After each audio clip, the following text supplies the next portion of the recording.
Di 2024, iBox dan Digimap masih ngejual iPhone 11 dengan harga 6 juta kurang 1.000.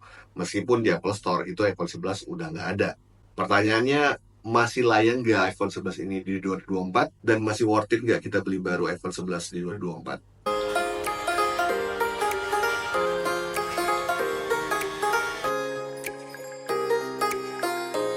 Kamera utama dari iPhone 11 ini masih bagus banget dan udah ada OIS-nya jadi stabil.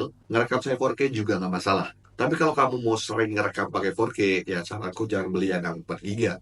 Belinya yang 128 GB minimal. Dan harganya nggak 6 juta kurang 1.000 lagi. Aku buat video khusus untuk kamera iPhone 11 dan ngebandingin dengan iPhone 15 Pro Max. Bisa kamu lihat sebagus apa sih kamera iPhone 11 jika dibandingin dengan iPhone dan kamera terbaik saat ini, iPhone 15 Pro Max. Silahkan ke video tersebut. Intinya, kamera dari iPhone 11 ini masih cukup bagus.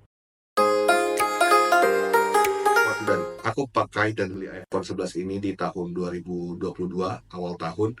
Dan sekarang di 2024, mau 2 tahun, performanya masih oke banget. Gak ada yang lag-lag parah banget. Semua aplikasi bisa dijalankan dengan baik di HP ini. Tapi memang kalau habis pakai iPhone 15 Pro Max, terus ke iPhone 11, itu kerasanya cukup beda.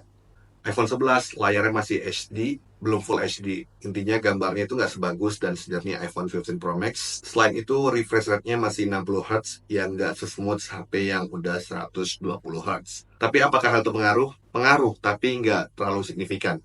Sebenarnya pakai iPhone 11 juga masih enak-enak aja. Main game juga masih oke, meskipun layarnya itu terkesan nggak terlalu luas. Masih kencang lah performance-nya. Ngedit video 4K itu juga masih bisa di CapCut atau di VN. Ya, balik lagi kalau kamu mau ngedit 4K di VN atau di CapCut, ya jangan beli yang 64 GB dong. Dan mungkin 3 tahun ke depan performance-nya untuk pemakaian harian juga masih oke. Saat ini aja masih ada beberapa temanku yang pakai iPhone X series, bahkan sering di bawah itu. Dan menurut mereka performance-nya masih oke-oke aja. Khas iPhone lah performance-nya.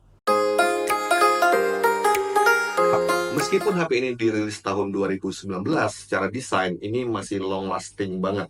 Layout kameranya juga udah vertikal 2 dan seperti ada gelas bingkai kayak gitu. Dan rumornya iPhone 16 itu bakal pakai layout kamera yang sama seperti iPhone 11. Tapi pastinya dengan dimensi kamera yang lebih besar. Jadi kalau dilihat dari belakang, HP ini masih oke banget. Tapi kalau dilihat dari depan, itu bezelnya tebal banget dan poninya cukup lebar. Tapi sebenarnya kalau kamu udah sering pakai, udah terbiasa, ya nggak terlalu masalah dengan bezel yang tebal ini. Selain itu, iPhone ini juga enak digenggam, nggak terlalu besar, pas lah di tangan ataupun di saku.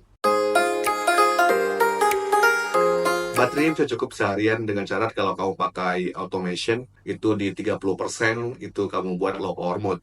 Kalau dipakai sesekali, ya bisa sih sampai 12 jam. Yang jadi masalah adalah ngecas HP ini lemot banget. Buat HP ini full 100% itu butuh hampir 3 jam. Bayangin, lama sekali. Itu yang buat aku sering ngecas, terus cabut, walaupun belum penuh. Dan karena aku sering pakai Apple CarPlay via kabel di mobil, sekarang baterai health dari HP ini itu hanya 87%. Sebenarnya kalau lihat di video orang lain itu pemakaian 3 tahun ada yang baru 90%. Sementara HP ini 2 tahun udah nyentuh 87%. Karena penggunaanku yang kurang merawat baterai. Tambahan informasi, kalau kamu pakai iPhone 11, ini banyak banget aksesorisnya tersedia di pasaran dengan harga yang sangat terjangkau. Kamu mau sebulan sekali ganti casing juga masih oke. Kekurangannya adalah iPhone ini nggak ada 5G-nya. Jadi nanti 2 atau 3 tahun lagi ketika 5G booming di Indonesia, ya kamu nggak bisa pakai 5G. Tapi kalau sekarang 5G itu cuma ada di beberapa tempat. Bahkan di Jabodetabek sendiri itu masih sedikit lokasi yang udah 5G. Itu saja untuk video hari ini. Semoga ini membantu kamu untuk menentukan beli atau pakai iPhone 11 atau enggak. Semoga bermanfaat.